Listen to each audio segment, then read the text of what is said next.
This will be the shortest video I ever do. I finally figured out how to get the auto captions to work. It is Lake Cahuilla. Lake Cahuilla, not whatever it thinks I'm trying to say there. And I apologize if that was confusing. When teaching my Indigenous People of California class, somebody inevitably asked me, well, why are there so many reservations way out in the middle of the desert? Yes, they're all out here in the desert. That's what those stars are. Those are all the desert tribe reservations. But that's a recent phenomenon. All those reservations actually border what used to be a giant lake. This lake was there up until 500 years ago. The Spanish sailed into this lake. It is called Ancient Lake Cahuilla, and it is basically an extension of the Colorado River. The Colorado River, before dumping out into the Sea of Cortez, used to silt up every 500 years, and it would pour into Lake Cahuilla. Since we've been damming the Colorado River and dredging it and changed the course of the river, it no longer dumps into Lake Cahuilla. It now dumps into the Sea of Cortez. And as a result, the lake has slowly been drying up over several hundred years, and now it's just a salty mud puddle called the Salton Sea.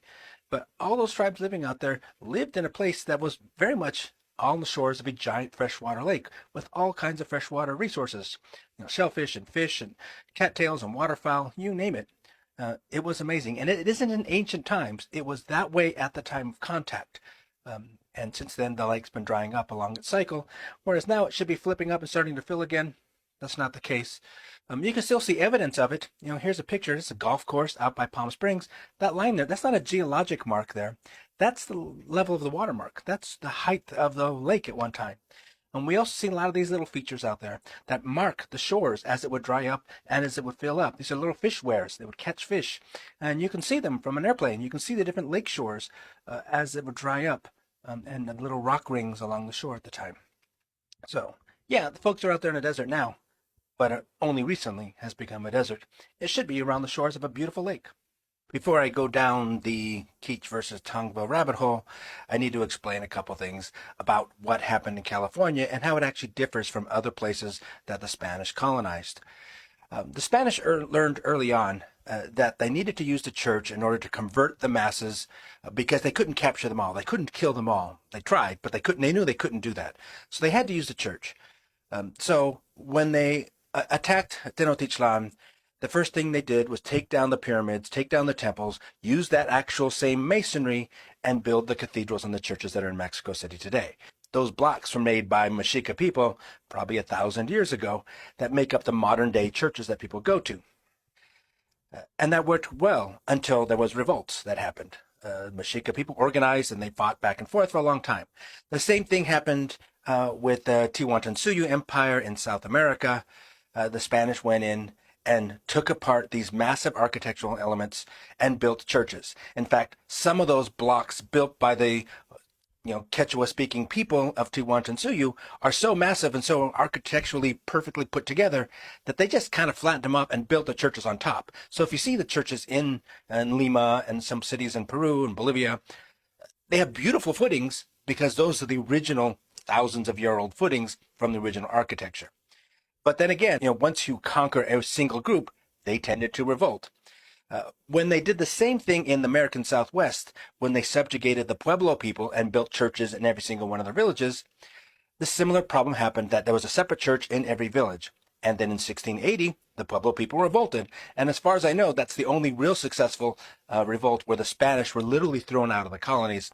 It didn't last very long, but it was successful. But the Spanish did learn from that lesson.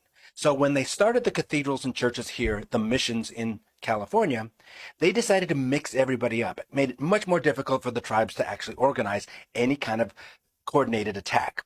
So when they built Mission San Gabriel, they reached out to multiple villages in the LA Basin. They all reached out into a little bit of Santa Barbara County, a little bit into San Diego County, and they mixed up Gabrielino-speaking people, Chumash-speaking people, Luiseno-speaking people to build one church, even though they're actually from different regions, different languages, different people.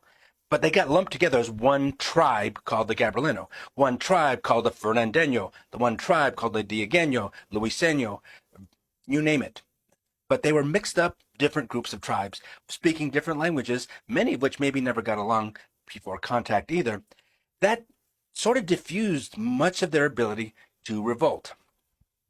And that's part of why it's so complicated to say what was the tribe of the LA Basin.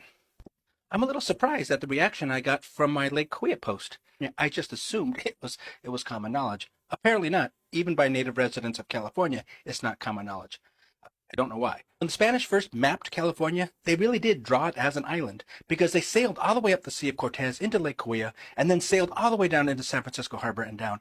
And they just assumed that the ocean must touch somewhere in the Central Valley. They never went all the way around.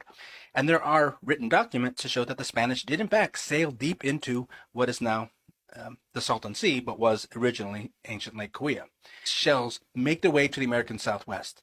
Well, easy to do because you could canoe basically from Cabazon all the way to Denver back in the day. And as a result, we find Chaco black and white, we find Hohokam pottery here, we find lots of pottery on the perimeter because this was the sort of axis mundi of the shell industry trade of the West Coast.